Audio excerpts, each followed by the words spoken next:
so much for being a spectacular audience. What a way to leave town. Thank you.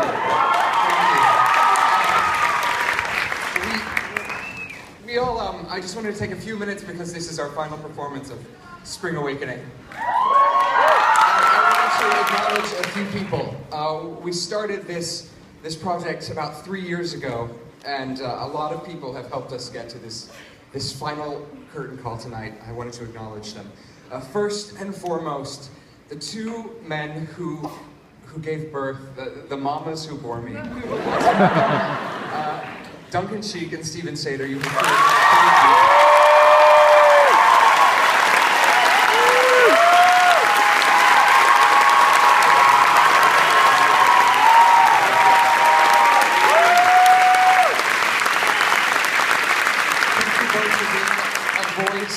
to more than a generation, to so many of us, and to so many souls yet to come. Thank you.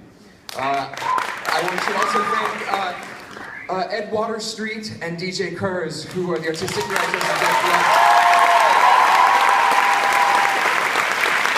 who I somehow talked into letting me direct this. Cody Lassen, our wonderful, wonderful producer.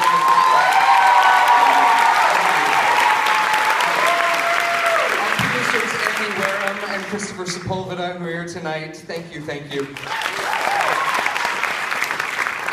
Everyone at Inner City Arts, where we did our first production, to Coy Middlebrook, Patty Wolf, Jim DeSaro, and everyone at the Wallace Annenberg in Beverly Hills. And then the man who came to see us in Los Angeles and said, it has to come to New York. I can never thank you enough for taking a chance on someone who had never directed anything before, Mr. Ken Davenport.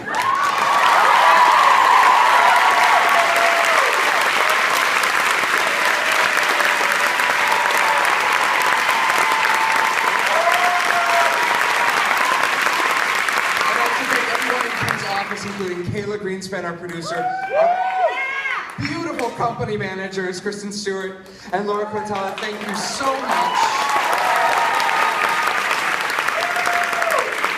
To Ryan Conway, our GM, to our incredible stage managers who truly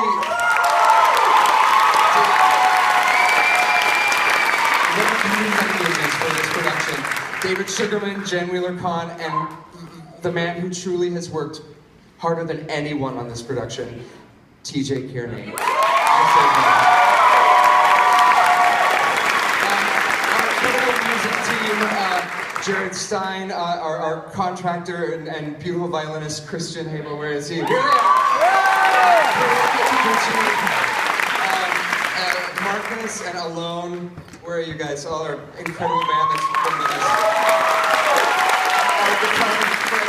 Our guitar tech, Freddie. Oh, I just deleted everything. No, I didn't. Freddie Hall. The entire crew here at the beautiful Brooks Atkinson Theater.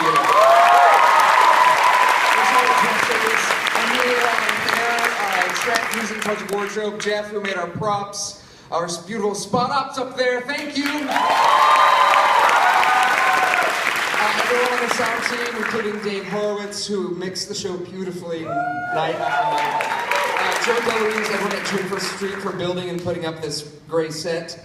To all the box office staff here and the ushers who truly, everyone has stepped out outside of their comfort zone in this production, and I thank you for it. I'm almost done. Everyone at the New Yorlander organization, our press team, Adrian Brian Brown, Jackie Green, and Michelle Farba, the marketing team at AKA, our incredible ASL team.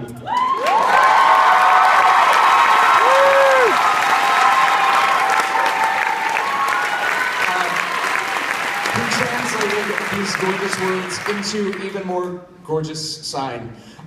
That's Miss Elizabeth Green right here. Anthony Mattery, Shoshana Stern, and Lisa Bowe. I also want to thank Sienna Rafter, who helped the department in more ways than I could say. All of our countless and incredible interpreters that we've had every second of the way. Especially Kath Hewitt, who's with us throughout rehearsals. this amazing design team: Ben Stanton, Lucy McKinnon, Gareth Owen, who designed the sound, Dane Laffrey, my high school roommate and set and costume designer, and partner in crime. I love you so much. You never leave my side. Spencer Liff.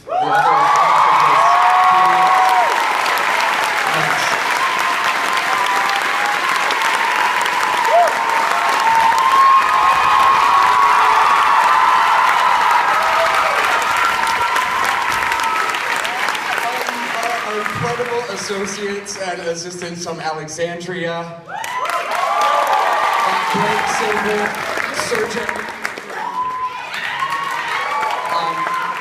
And then last but not least, I'd like to thank some people who aren't here. All of the actors who helped us build this show along the way, some of whom you may have seen in our Los Angeles productions that weren't here with us tonight. They have built and created these characters which we now carry forth.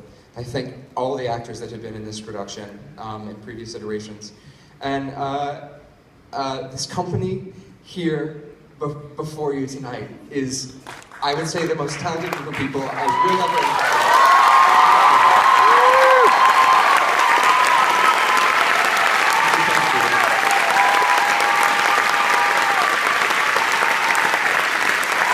When we started this process, some of them moved across the country for the promise of about $50 a week just because they wanted to tell this story.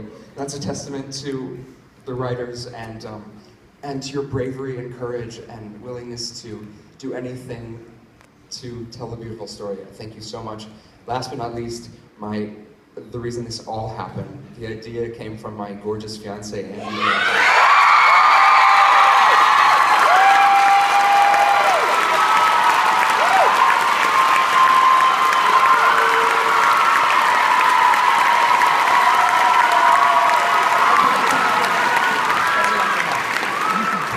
Stage door, it's fine. And I just want to say lastly, thank you so much for sharing your hard-earned money on buying tickets, your time and your life and your imaginations with us. It is the highest honor we can receive. Please tell your friends and come see us when we go on tour.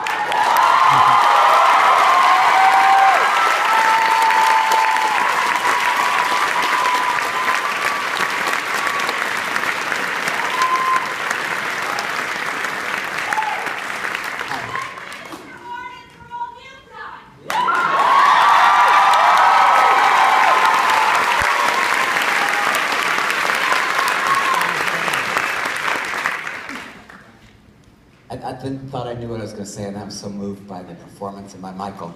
But in the car on the way down here, my daughter said something about here we are. It kind of feels like we've been down this road before. To which I, of course, said, had Duncan and I written Wicked, we would never have events like this to commemorate.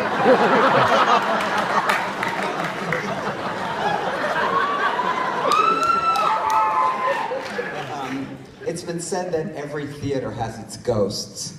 That all our actors, with their entrances and exits, all the crew surrounding them, never truly abandon the premises. So every new performer virtually whistles through the ghosts still left behind. So it is that our Spring Awakening will never really leave the Brooks Atkinson. And I want to thank Ken and Cody and Def West, all our producers, for allowing us perpetually to haunt this theater.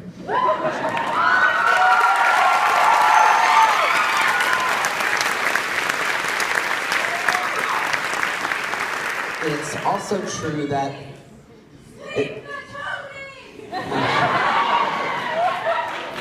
from your lips. It's also true that every play once staged, every opera, every dance, carries with it not only its lovers, but its ghosts. Every song brings with it all the voices that have sung it. For 125 years now, Spring Awakening has been begetting ghosts. First written in 1891 by the fearless young Frank Wedekind. To this day, the play remains the most scabrous indictment ever written of adulthood. denouncing us all, really, for our failure to listen to what's in the hearts of our children. How many generations of children now have uttered these same cries? And how many more cries are there to come? Because as the production history of this play makes so manifestly evident, the general public is still not ready to hear. It was 26 years after Vatican completed the play that it was first staged by Max Reinhardt in German, in its full form in German. It was in Berlin. 89 years, and only at the insistence of Sir Laurence Olivier, that the play was ever performed. The play was first performed in its unexpurgated form in English. 29 years later, in the wake of the terrible shootings at Columbine, the echoes of which it would seem we're still unwilling to hear, Duncan and I set out to give voice and lend music to those cries. 10 years ago, 10 years later, 7 years, nearly to this day, I stood on the stage of the Eugene O'Neill and said, "Spring Awakening on Broadway is becoming a ghost." And now, I stand amid this fresh company of spirits about to melt into the air. Just want to thank all of you, Michael, Spencer, past for all of you for your cries that have allowed us for these few brief months so clearly to hear. For me, Spring Awakening has always been about how to live with our ghosts, about how to let into the theater of our hearts the ghosts of those we've known. It will always be, well, I'm so proud to be a part of the heritage of Deaf West. And this production is surely now a part of the permanent honor of this great original play. In 1923, in the aftermath of the First World War, the Austrian poet Rilke said, I was going to say this in German, but oh, who has twisted us like this? That no matter what we do, we are always in the posture of someone going away. Just as the furthest hill reveals its entire valley one last time, the traveler stops, turns, lingers. So we live here, always saying goodbye.